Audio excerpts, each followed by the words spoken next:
I'm here to tell you about the Tuskegee Airmen when I came about. This gentleman here is Colonel B.O. Davis. He was our lifeline. He was our commanding officer. He was the West Point man who graduated in 1936 from West Point, and for 4 years, nobody spoke to him because of segregation. This gentleman here, General Chappie James, Daniel Chappie James. He was the first black four-star general in the military. He played the system, but he got what he wanted. Unfortunately, he died 28 days after he retired. We miss him. This statue we put at the Air Force Academy in 1988. Why? Because we want all Americans who visit that academy know that black men did something to help save this country. This monument is at the Air Force Honor Court in Dayton, Ohio. We put that there for the same reason. These are some of the planes we flew. P-40, P-51, the B-25. We also flew the P-39 and the P-47. When I graduated from cadets, I was 22 years old in 1944. You see, the thing about us, most of us had a degree or going to get out of the degree before they even let us in. Our counterparts went in out of high school. That was the difference. The 99th, before they shipped them overseas, each pilot had an average of 240 hours in that P-40. He could outfly everybody because that's all we did was train. I mean, whatever you're doing, if you do it constantly over and over for 2 years, you're an expert. Whatever you're doing. But get your education. Do that for 2, 4, 6, 8, 10 years. You'll be an expert. I was with the 477 Bomber Group, 617th Squadron. And when the group got back, I flew the P-47. Then I've been flying planes ever since. The 99th was the first group, 332nd was the second group, the 477 was the third group, then the 477 Composite was the fourth group. That was the group that was supposed to go to the South Pacific when Max said, send me everything over here that could fly, throw a bucket of carry rock. And they dropped the bomb and stopped us. They dropped the pill. And Harry said, I'm not going to let any more of my kids get killed. That was a hard lesson to learn, but he was a man of integrity. He believed in the fate of the United States. And believe it or not, he did more for civil rights than a whole lot of people realizing. He was the one that said, if you can't stand the heat, get out of the kitchen. And that's it. The buck stopped here. And he meant that. He was the top dog, and whatever he said, he meant it. When they put me out, I was one of the ones in this. They put me out and wouldn't let me get back in. Because segregation. You don't have to worry about it nowadays.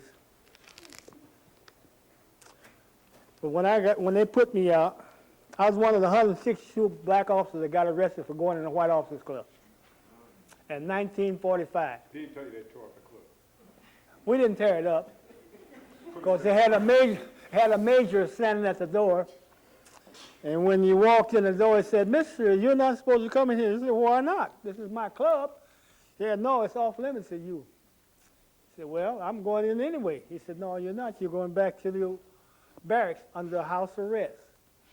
We popped through and saluted him, said, "Yes, sir," and walked out. 162 of us. When the War Department heard about that, what the hell's going on down there in that little base? All hell broke loose. In the end, Colonel Settleway was shipped out. Colonel Davis and his command was sit right down on us. We're all black again. That was the good part. And that's the way we ended up. In 1948, President Truman issued an edict. Said, "We will desegregate the armed services." It took them about 5-6 years to do it, but they did it. Book here has got more information about those generals than any book on the earth. We went down to archives and got all their saying. You know, all long-distance calls from the generals were recorded. They didn't know it.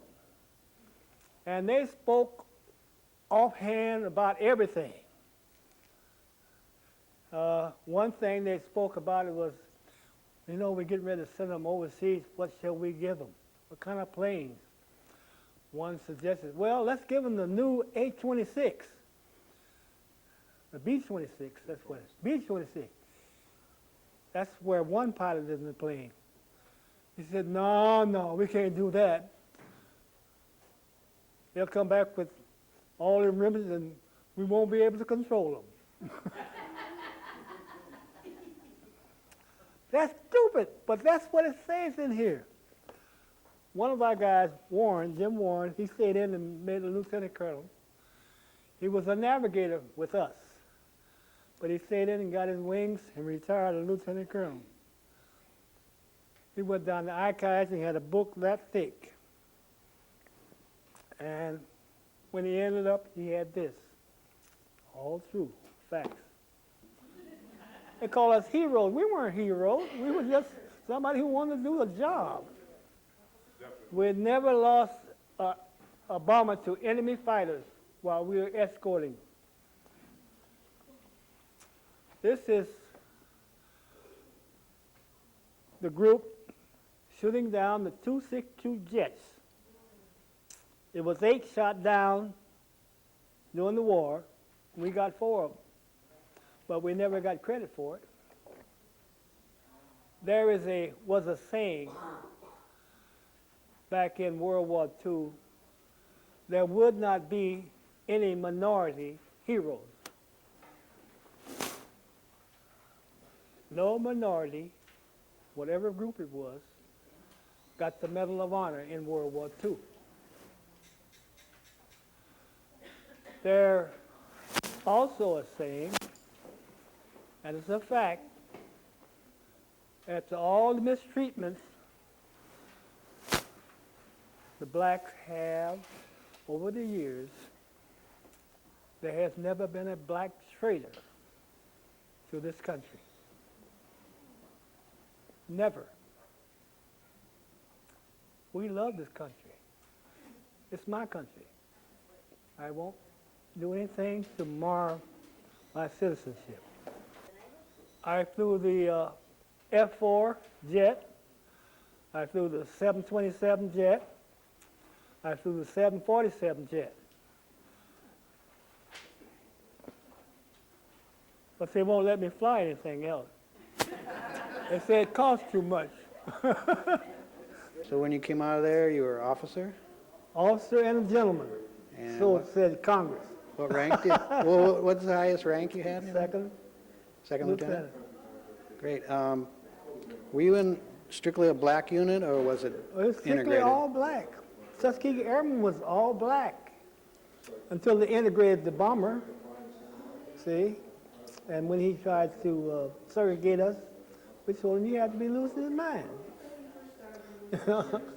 I'm an officer and gentleman by act of Congress, and I'm supposed to visit any facilities on this base. Yeah. And we said we're the first citizen for civil rights in 1945. So when you guys went into the officers club there, well, what, could you talk a little more about that? What happened? And, Well, Colonel Selway was a southerner from Alabama somewhere. And he wanted to keep the base, he wanted to segregate the base, really. yeah. And so he put a directive out that we weren't supposed to go in Officers Club number 2, which was the original officers club, beautiful officers club with a swimming pool and everything, tennis court and everything. Mm-hmm. He took the NCO club, refurbished it, and made it officers club number 1. So you go down to that. And we told him, you got to be losing your mind. You got a beautiful facilities here for all officers, and you think we're going to go down to the NCO club? No way. So that was the beginning of the end for him. Great. So as an officer, what was the reaction of like the white enlisted men? Or We had no problem with them. good. Really, we had no problem with them because, heck, we had been, most of us from California, we've been living with whites and everything else most of our lives. So they respected There was the no rank. problem. Great. They respected us. It's just the top brass wanted to keep it going. Oh, okay. That's But interesting. you see that the white took prejudice overseas